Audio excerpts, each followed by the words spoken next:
Au nom du Père et du Fils et du Saint-Esprit. Amen. Viens, Esprit Saint, sanctifie-nous. Viens, Esprit de sagesse, saisis-nous. Viens, Esprit d'intelligence, éclaire-nous. Viens, Esprit de conseil, avertis-nous. Envoie ton Esprit et tout sera créé et tu renouvelleras la face de la terre. Bien-aimés dans le Christ, nous sommes aujourd'hui mercredi 26 février et la parole de Dieu qui nous est proposée est extraite de l'évangile de Marc chapitre 9, versets 38 à 40. En ce temps-là, Jean, l'un des 12, disait à Jésus, « Maître, nous avons vu quelqu'un expulser les démons en ton nom. Nous l'en avons empêché, car il n'est pas de ceux qui nous suivent. » Jésus répondit, « Ne l'empêchez pas, car celui qui fait un miracle en mon nom ne peut pas aussitôt après mal parler de moi. Celui qui n'est pas contre nous est pour nous. » Acclamons la parole de Dieu. Louange à toi, Seigneur Jésus-Christ. Ne les empêchez pas. Le premier appel que le Seigneur nous fait en ce jour, en disant aux disciples, ne pas empêcher ceux qui font ces miracles au nom du Christ, c'est l'appel de comprendre que nous n'avons pas le monopole de Jésus-Christ. Personne n'a le monopole de Jésus-Christ. Aucune église ne détient le monopole de Jésus-Christ. Il peut aussi être hors de l'église. Il peut aussi être en action hors de l'église. Il peut aussi être en action dans une autre église. Il faut comprendre cela. Nous, on ne détient pas, on ne possède pas. Ok? Donc, ne les empêchez pas. Mais le Christ dit ne les empêchez pas et discerner. Il dit pas de manière explicite discerner, mais il nous donne un chemin de discernement. L'attitude fondamentale du disciple du Christ, c'est de rechercher donc ce discernement. Ne les empêchez pas. Ok? Laissez-les prier. Il peut faire un miracle. Personne ne peut faire un miracle en mon nom et aussitôt mal parler de moi. Voici le chemin du discernement. Jésus donne le secret du discernement. Il peut faire un miracle et puis parler bien du Christ. Faire un miracle et ne pas mal parler du Christ. Faire un miracle et parler bien du Christ. Souvent, on arrive dans des situations où on fait des miracles. Mais après le miracle, on ne parle même pas du Christ. On pense que c'est soi-même qu'on a fait le miracle. Ils pensent que c'était parce que c'est eux-mêmes. C'est eux qui sont l'auteur du miracle. On glorifie même pas Jésus-Christ. Souvent même, dans la prière, on prononce peu le nom du Christ.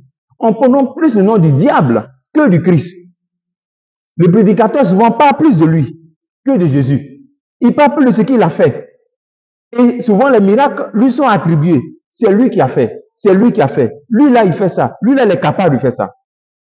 Voilà le chemin du discernement. Lorsqu'on rentre dans cette situation, peut-être que Jésus était au départ de cette situation, de cette prière, mais après, il n'est plus là.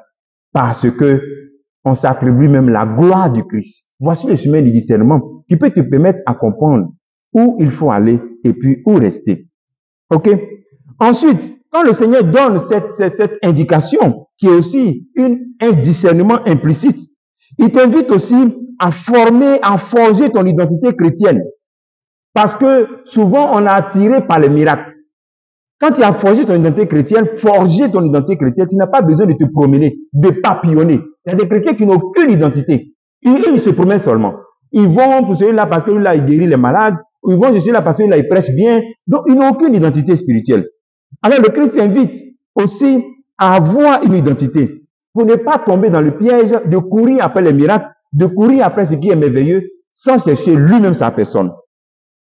Le premier élément pour forger son identité, c'est de voir est-ce que sur ma vie, il y a des réclamations. Il y a des adorations familiales qui réclament des choses sur ma vie. Premier élément, tu fais ce discernement devant le Saint-Sacrement. Tu demandes au Seigneur, révèle-moi tout sur ma vie. Tu peux prendre un temps d'adoration, une neuvaine, 20 jours d'adoration.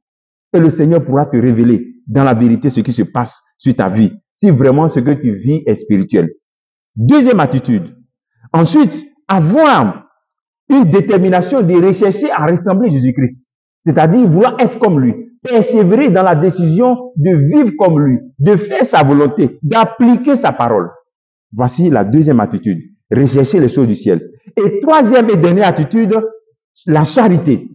Être quelqu'un qui est charitable. quelqu'un qui vit de l'Eucharistie, qui participe à l'Eucharistie, qui vit l'Eucharistie. Ta connexion avec la Vierge Marie dans le rosaire. Et ensuite, ton temps de contemplation où tu savoures ton amour avec le Christ dans l'adoration du Saint-Sacrement. Voici comment tu peux forger ton identité chrétienne de telle sorte que tu n'as pas besoin de courir. Si tu suis ces éléments-là, mon frère, tu verras comment tu deviens fort spirituellement. Surtout, la persévérance dans la recherche à faire la volonté de Christ, la persévérance dans le bien, la persévérance à extirper le péché dans notre vie. Que le Seigneur nous donne cette grâce de savoir discerner et de forger notre identité chrétienne. Comme travail que tu peux faire en ce jour, c'est de te dire, qu'est-ce que je dois faire pour que mon identité en tant que chrétien, disciple du Christ, soit une identité forte. Que Dieu te bénisse au nom du Père et du Fils et du Saint-Esprit. Amen.